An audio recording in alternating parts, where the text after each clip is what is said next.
आज मैं आप सबसे एक ऐसे विषय पर बात करने आया हूँ जो अक्सर नज़रअंदाज कर दिया जाता है, कम बोलने वाले लोगों को।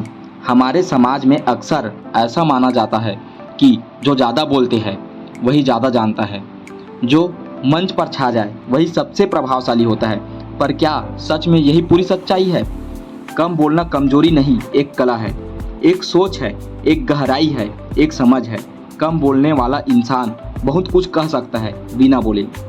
चुप रहना मतलब यह नहीं कि आपके पास कहने को कुछ भी नहीं है, बल्कि यह भी हो सकता है कि सामने वाला समझने के लायक नहीं है। दोस्तों, अगर आप कम बोलते हैं तो शर्मिंदा होने की कोई ज़रूरत नहीं। ये आपकी ताकत हो सकती है अगर आप उसे पहचान ले। कम बोलने वाले लोग ध्यान से सुनते हैं और ध्यान से सुनना बोलने से भी बड़ी ताकत है। वे सोच समझ कर बोलते हैं और उनका हर एक शब्द असर छोड़ता है। वे भीड़ में नहीं खोते बल्कि भीड़ से अलग दिखते हैं। सोचिए, डॉक्टर APJ अब्दुल कलाम, क्या वो बहुत बोलते थे? नहीं, पर उनके शब्दों में आग थी।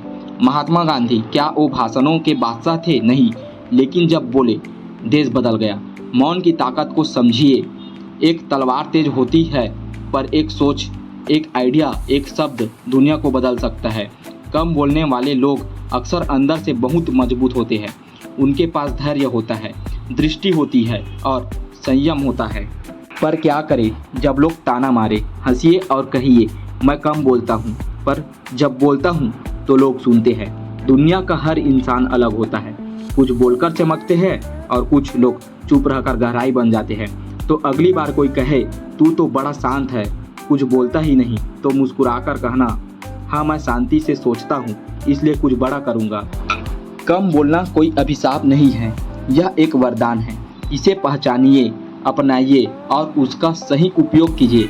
आपके शब्दों में ताकत है, जब आए तो गूंज जाए।